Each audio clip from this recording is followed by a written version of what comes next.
Hi everyone. So as I told you on my last video कि आज से हम सब मिल करके क्या करेंगे, साथ में अपने 11th एंड 12th के पढ़ाई को स्टार्ट करेंगे जिन्होंने नहीं किया है अभी तक। So let's get started and बहुत अच्छे मार्क्स साथ में अटेन करते हैं।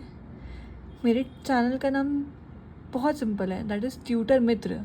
तो please consider my me as your मित्र, not as your tutor. So जैसे आपका दोस्त आपको समझाता है चीज़ें जो कि आपको सिंपल लैंग्वेज में समझ आ जाती हैं, तो आई श्योरली ट्राई कि जो मैं आज पढ़ाऊँ आपको वो चीज़ें भी क्या हो अच्छे से समझ में आ पाए। चलिए, so in today's class we are going to start our first chapter, that is circular flow of income. This book is Sandeep Garg's book. तो आज हम लोग यहाँ से स्टार्ट करते हैं। Chapter 1, circular flow of income. अभी नाम से ही क्लियर हो रहा है, सर्कुलर। सर्कुलर का मतलब क्या होता है? Something which is in circle. कोई भी चीज़ किस चीज़ में है? सर्कल में है। तो सर्कुलर फ्लो ऑफ इनकम का मतलब क्या है कि जो हमारी इनकम है वो फ्लो करती है। फ्लो करने का मतलब एक जगह से दूसरी जगह जाना। तो सर्कुलर फ्लो ऑफ इनकम मतलब क्या होता है कि हमारी इनकम जो होती है वो किस तरीके से फ्लो करती है, घूमती है सर्कल के फॉर्म में। अब सर्कल के फॉर्म में इनकम कैसे घूम सकती है? फॉर एग्जाम्पल, मैं टीचर हूँ, अगर मैं किसी को पढ़ाऊँगी सो उसके लिए मैं क्या चार्ज करूँगी? उससे फ़ीस चार्ज करूँगी। तो अगर मैं फ़ीस जो चार्ज करूँगी वो पैसे मेरे लिए इनकम होंगे, करेक्ट।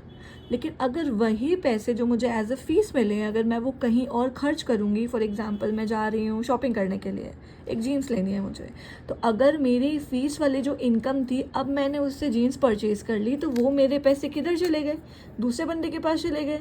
जिस दुकान से या जिस मॉल से मैंने क्या किया, जिस ब्रांड की मैंने शॉप से जीन्स परचेज़ किया, करेक्ट। सो हम कह सकते हैं क्या कि इनकम जो होती है, फॉर एग्ज़ाम्पल अगर जो मेरी इनकम है उसको मैं क्या करूँगी, कहीं ना कहीं स्पेंड करूँगी, तो वो मेरे लिए एक्सपेंडिचर होगा।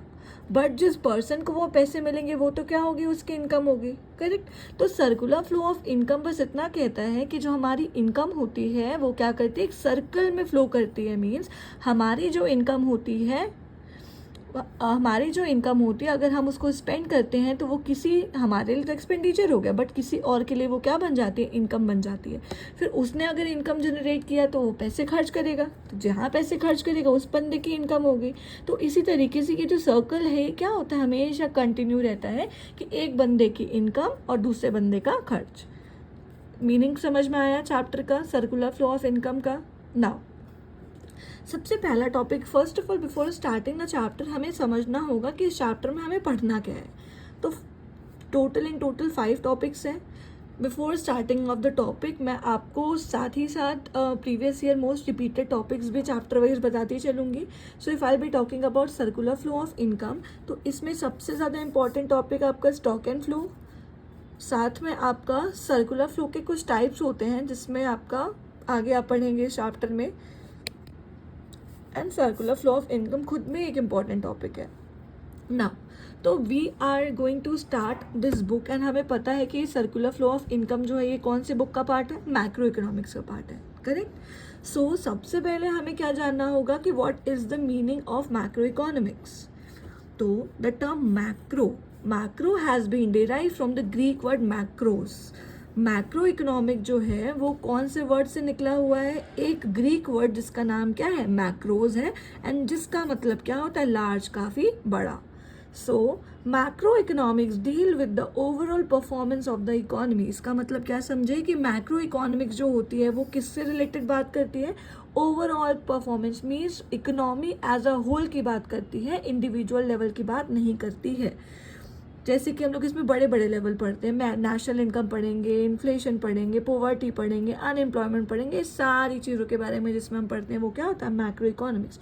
मतलब जब हम पूरे कंट्री के बारे में बात करते हैं कि पूरे कंट्री में कितना अनएम्प्लॉयमेंट है, कितना एम्प्लॉयमेंट है, कितना इन्फ्लेशन हो गया, डिफ्लेशन हो गया, पॉवर्टी कैसी चल रही है पूरे कंट्री लेवल पे, यानी कि एज अ होल जब हम बात करेंगे तो वो किसके बारे में हम बात करेंगे? Macro economics.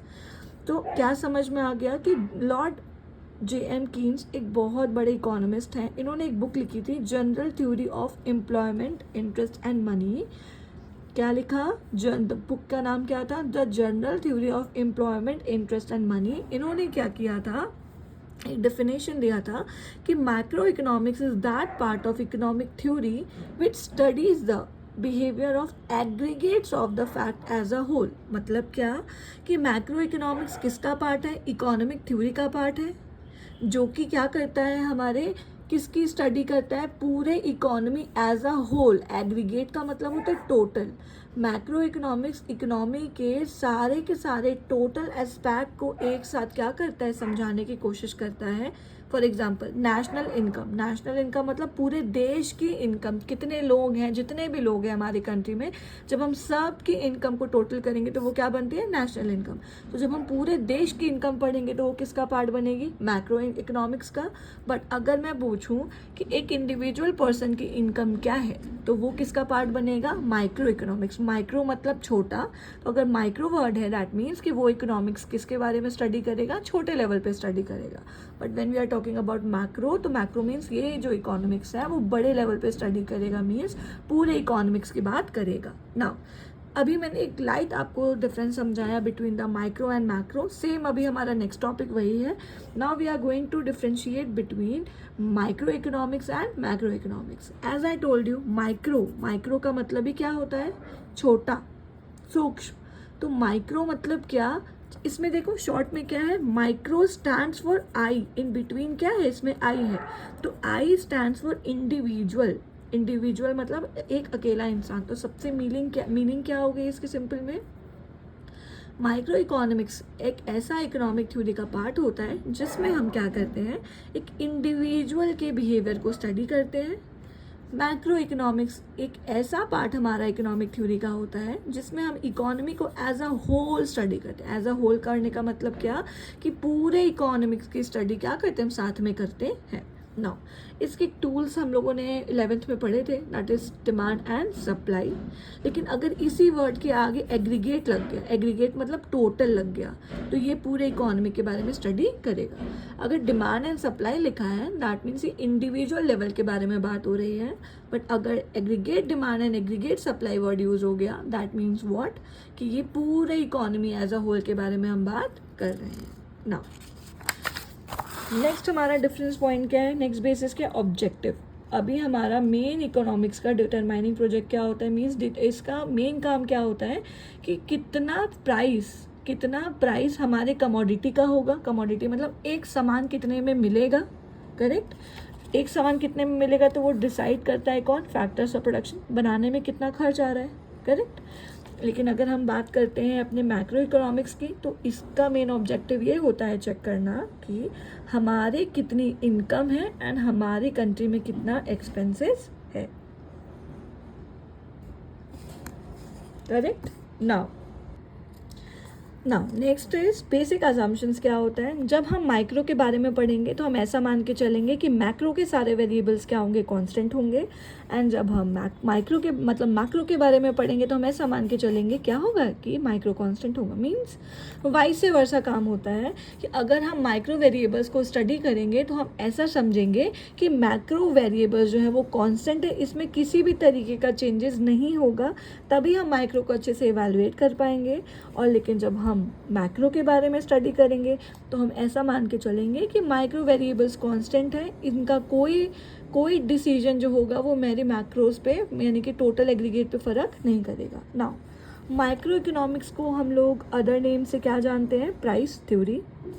जबकि हमारा जो मैक्रो इकोनॉमिक्स होता है उसे हम क्या बोलते हैं? Income and employment theory. क्यों इनको प्राइस थ्योरी बोला जाता है? रीज़न बीइंग क्योंकि बेसिकली माइक्रो इकोनॉमिक्स में हम क्या करते हैं? एक कमोडिटी की प्राइस को पता लगाने की कोशिश करते हैं, फैक्टर्स ऑफ प्रोडक्शन के बारे में स्टडी करने की कोशिश करते हैं, इसीलिए इसे हम प्राइस थ्योरी कहते हैं। क्यों? क्योंकि माइक्रो इकोनॉमिक्स में हम क्या करते हैं? प्राइस के बारे में पता लगाने की कोशिश करते हैं कि कमोडिटी जो है वो कितने रुपए में बन रही है। जबकि मैक्रो इकोनॉमिक्स में हम क्या करते हैं?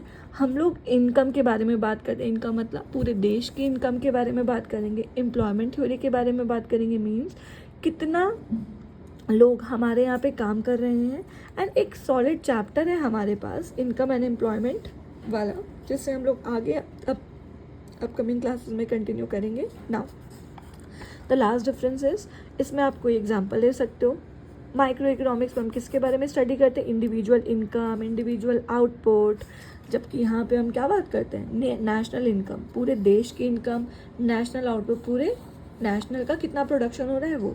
सेम चीज़ माइक्रो है, सेम चीज़ मैक्रो है, बट द डिफरेंस इज किस लेवल पे हम उसे स्टडी कर रहे हैं. अगर स्मॉल लेवल पे करेंगे तो वो माइक्रो, एग्रीगेट लेवल पे या होल लेवल पे स्टडी करेंगे तो that will be macro. I hope इतना आपको समझ में आया होगा. ओके, सो अभी हम लोग इतना करते हैं. After completion of the chapter हम लोग एक टेस्ट भी प्लान करेंगे, एंड अगर आप उस टेस्ट का पार्ट बनना चाहोगे तो please join my Telegram channel which I will be attaching with the description box.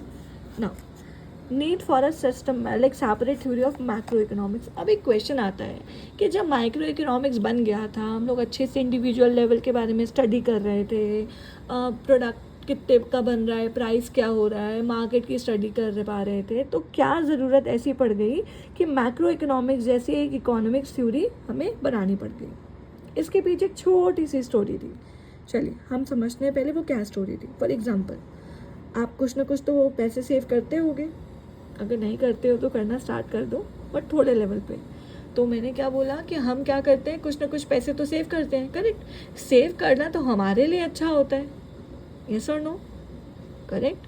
Save करना हमारे लिए अच्छा होता है. बट अगर ऐसा इकोनॉमिक्स के पॉइंट से सोचो कि अगर सारे के सारे लोग क्या करेंगे, अपने पैसों को सेव करके रखते चले जाएंगे, कोई भी इकोनॉमिक्स में कोई भी इंसान जो होगा मार्केट में परचेजिंग नहीं करेगा, खर्च नहीं करेगा, तो क्या इकोनॉमी में पैसा आएगा?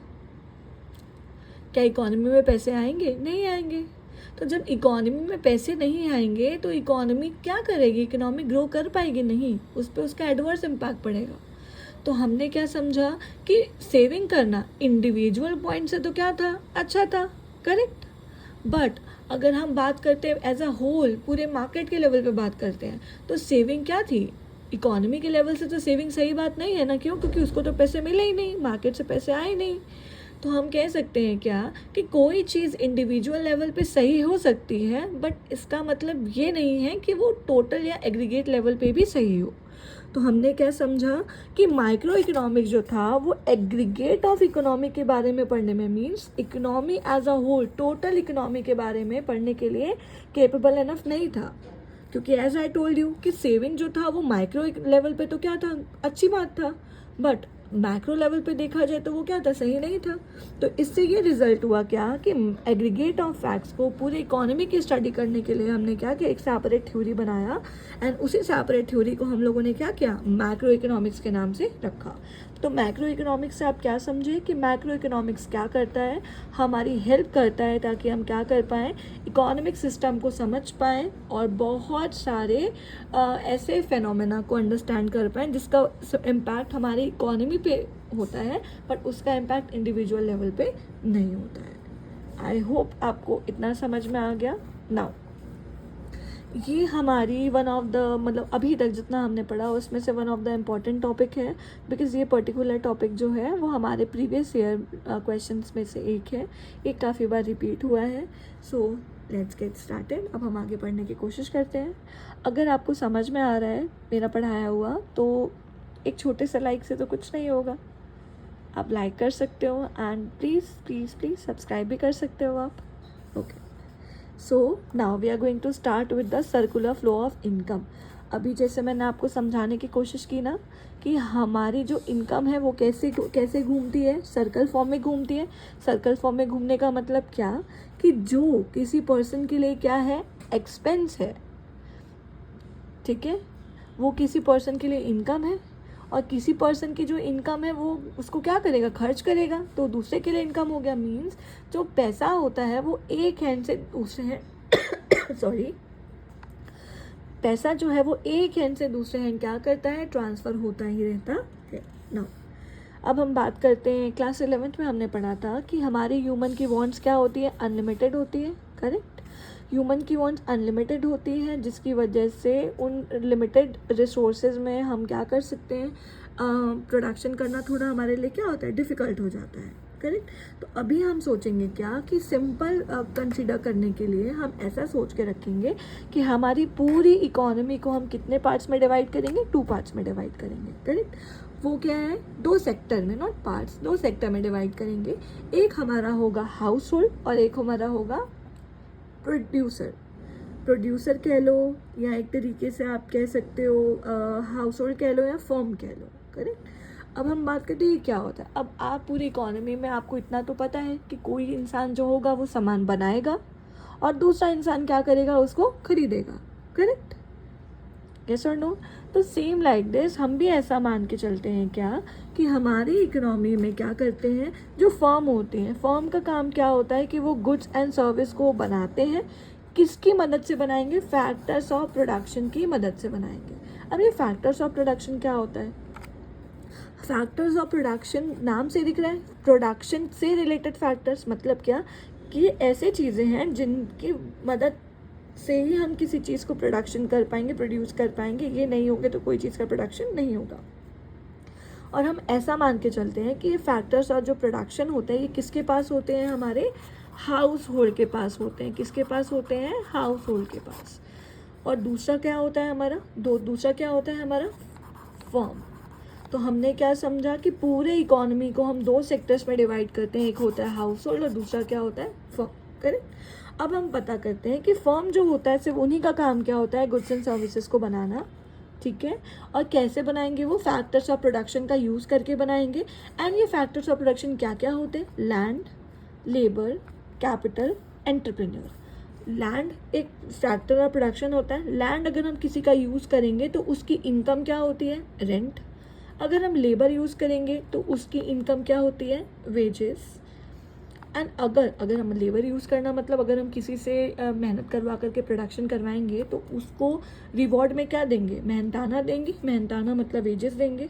अगर हम किसी का कैपिटल मतलब अगर हम किसी से पैसे ले रहे हैं तो उसे हम क्या देंगे, इंटरेस्ट देंगे।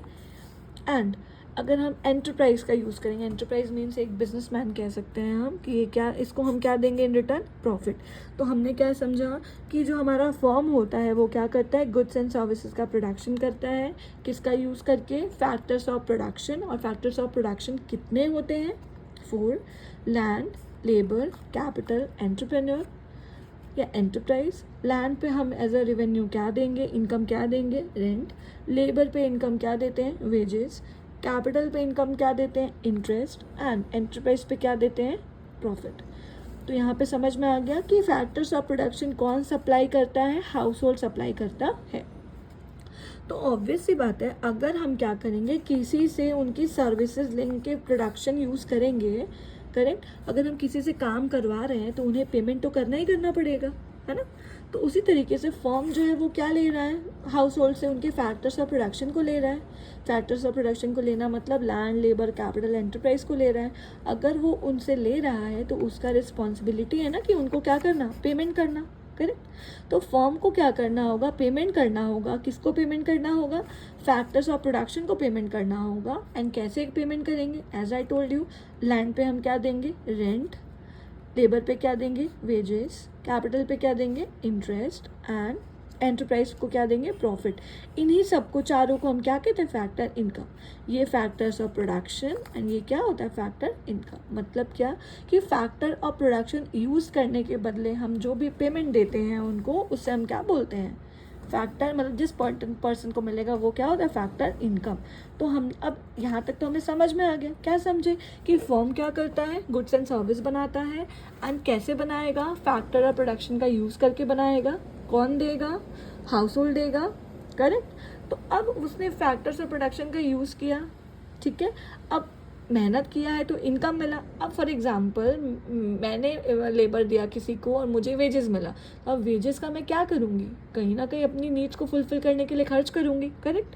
तो same like this house hold को भी जो फैक्टर इनकम मिलती है in the form of rent, wages, interest and profit, ये क्या करते हैं उन मनी को स्पेंड करना स्टार्ट कर देते हैं। क्या समझा कि हाउस होल्ड जो होता है वो क्या करता है, अपने दिए हुए मनी को स्पेंड करता है। क्यों स्पेंड करेगा, कहाँ स्पेंड करेगा, वो क्या करेगा, गुड्स लेगा, सर्विसेज लेगा, करेक्ट। और ये गुड्स एंड सर्विसेज अल्टीमेटली कौन बनाता है, स्टार्टिंग में हमने पढ़ा था, फर्म।